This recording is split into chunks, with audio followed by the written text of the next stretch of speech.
Hello there folks, welcome back to the Chap's Guide. My name is Ash and I'm your host on this journey through men's style, self-development and personal grooming. Now I turned 55 years of age a couple of months ago and it set me off thinking, what are the main lessons that I have learned on this life journey? Because I gotta say, life has gone by in a blur. It just happened so fast, and before you know it, you're in middle age, you're past your prime when you get to my age. Let's be realistic. But much of the life which you have led means that you have maturity.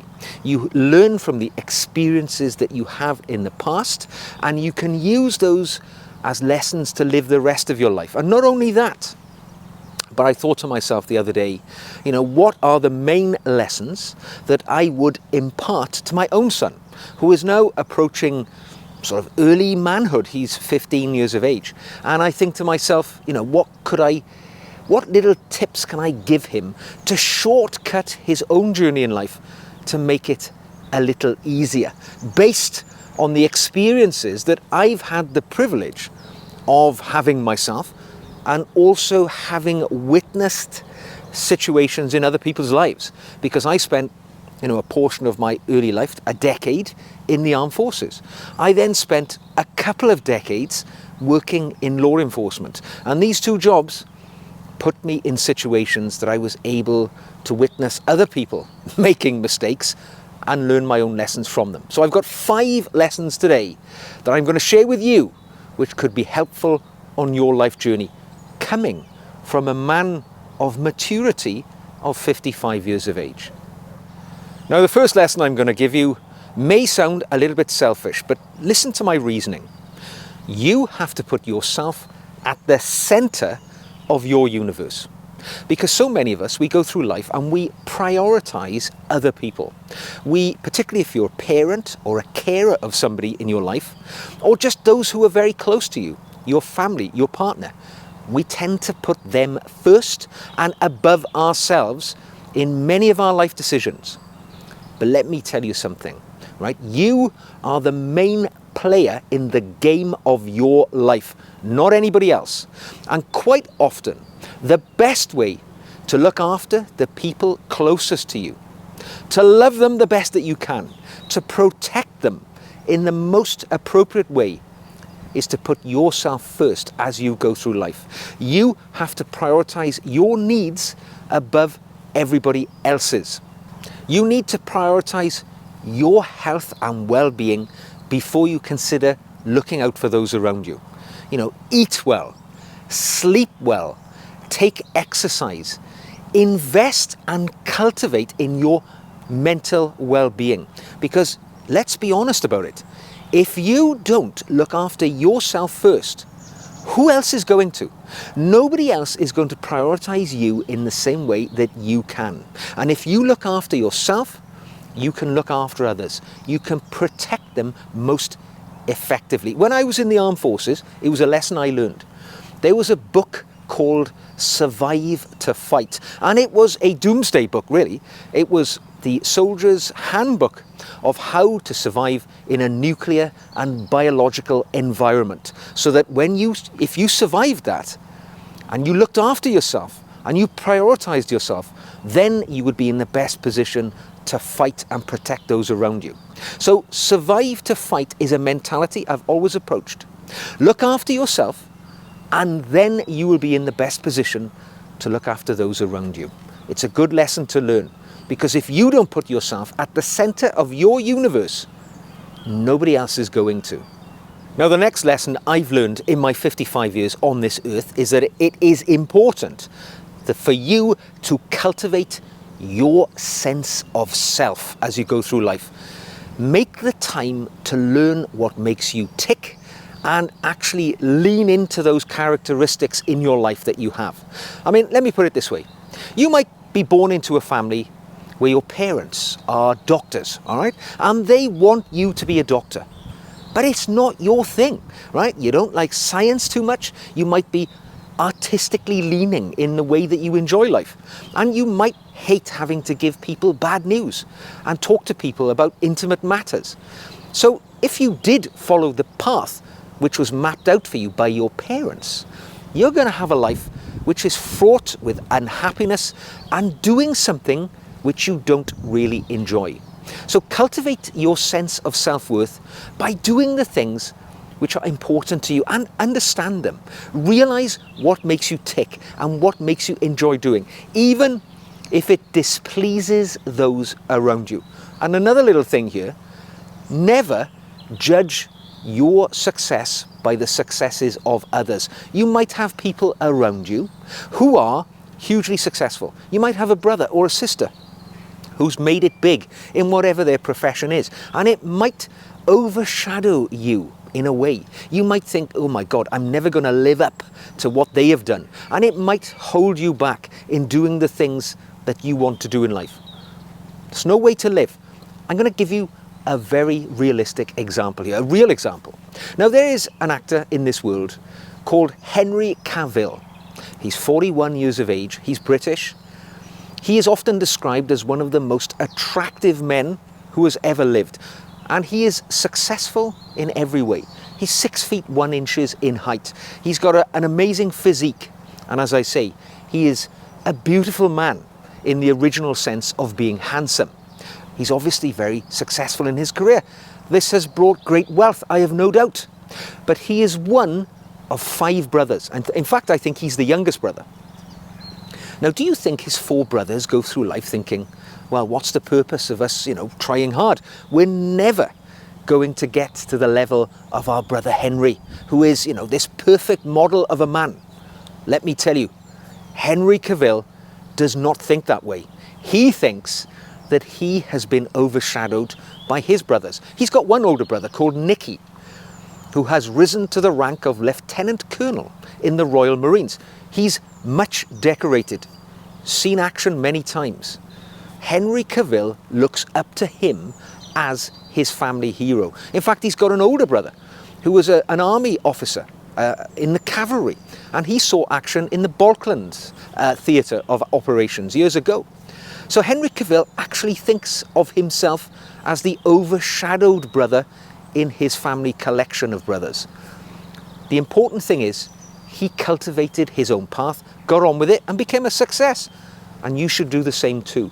Never be judged by how others have made their successes in life, because your success is there for you to achieve.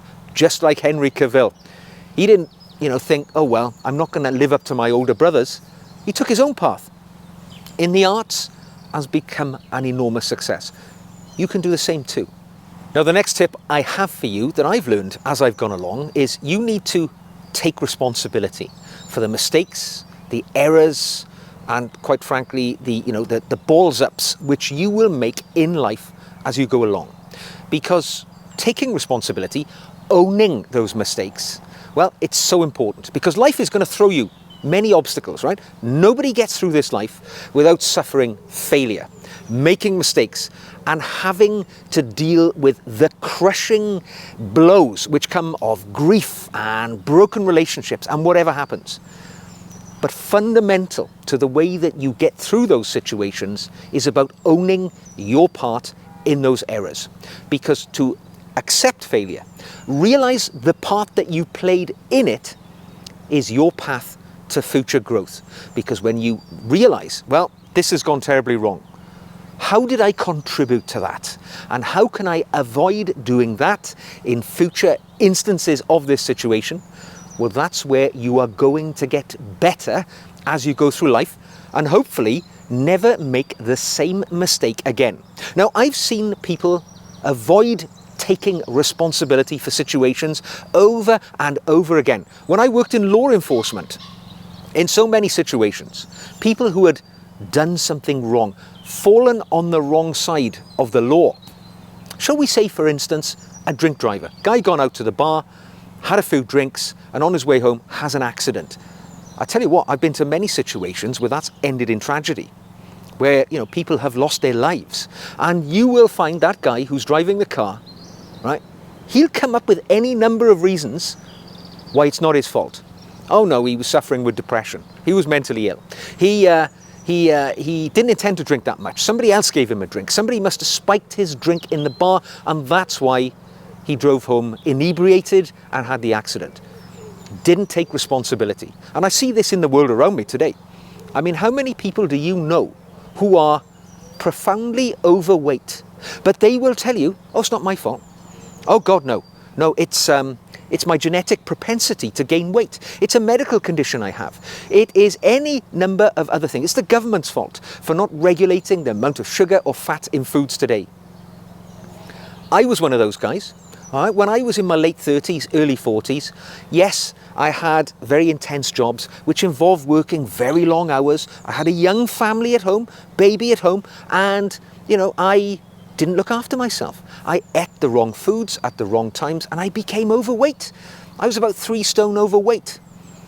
And I would have been the guy who said, well, it's not my fault. You know, I'm working an incredibly intense job, can't eat properly, don't do the right thing at the right time.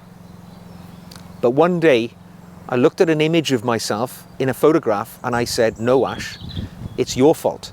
You're the guy putting the food into your mouth. Whether it's the wrong food or the wrong time to be eating it, there's only one person who can find a way out of it. And I did. I took control of my life and I said goodbye to the fat me and hello to the me who was healthier and fitter. That was a long time ago. I've stayed on that path because I took responsibility. I owned my mistake. There was only one reason why I was fat. It was me. And when you accept it, then you can map your path out of that situation. That's one strong lesson that I learned a long time ago. Take responsibility for your failures, for your mistakes and your errors, and the future will be a more successful place. Now, my next lesson for you is a very quick one, but a very simple one. Look after the money, right? Because the way that you treat money and your relationship with money will directly affect the way that you enjoy your life as you go through it. Now, when you're young and you first started earning money, right? I was the same. I tended to spend it all. I enjoyed life. I kicked the arse out of my life. I pretty much spent every penny that I earned for a long time on things like sports cars. Yes, I owned a few of those. I liked buying clothes. I had expensive girlfriends. But as you go through life, you start to realize, I'm spending all this money. As I get through to the second half of my life, right, the way that I enjoy that is directly dependent on what I do with my money right now. So whether you're starting off in your 20s, 30s, 40s or 50s, the way that you treat money directly impacts the second half. Remember that. Because invest a little bit of money in a pension. That's what I did. I invested quite a lot of my money in a pension. That meant that when I was 50 and my pension matured, I was able to find financial stability in my life at a relatively early age. And at that point, I was fortunate enough to no longer have to do the jobs that I didn't enjoy doing. I could convert into working in the jobs that I wanted to, whether or not they paid a certain salary point, because I had found financial stability. I took responsibility for my finances. I did things like treating debt as an enemy. I did not buy another car, a bigger car, a fancier car, go on holidays to the Caribbean and just spent all that money. I tucked it away. And now, as I'm 55, my life is a rich series of enjoyable experiences, no longer having to work forever in jobs that I don't really enjoy doing. So do the same. Take financial responsibility early, and then it means you can enjoy financial stability early as well. Now, my last tip for you today is one that I've not been actually very good at, but this is how I've learned the lesson. And that is to build and maintain those close friendships that you will encounter as you go through life. Because as human beings, we are an inherently social species. We're a herd creature, all right? We thrive when we're in a community, when there are people around us to help us, to look after us. When we're young, they bring us up. They give us experiences. They teach us in safety. As we get older, when frailty starts to come into our lives, it's that network of connections which look after us. And when you're young, it is easy to make friends because you are engaged in activities where you're amongst other people. You go to school, right? Then go to work, you go to college, whatever the situation may be. You might play in sports teams in your youth. And these are great because we make friends when we're in environments where we're with people striving towards a common purpose. We're all doing the same thing, whether it's in work, whether it's in school, playing sports. We're all heading in the same direction. We have the same mission.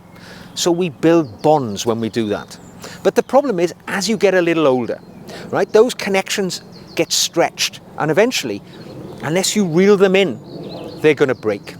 And you'll have a family. Your friends will go off. They'll do their own thing. You might leave and go to a different job. And the people you were so very close to, seeing them every day, having drinks with them on weekends, all of a sudden they're drifting away from you. And you lose those connections. You might move home several times with work. I did. I worked in the military for 10 years, moving every couple of years. In fact, I spent a lot of time abroad.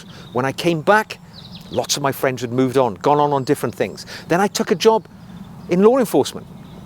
I moved from one organisation to another. I moved home. When I got married, I moved to the village that my wife was from. And at 55 years of age, I'll be honest, I have a network of virtually no close friends because of the life that I have lived. And that saddens me. I don't have people I can call up and say, do you want to go down the pub?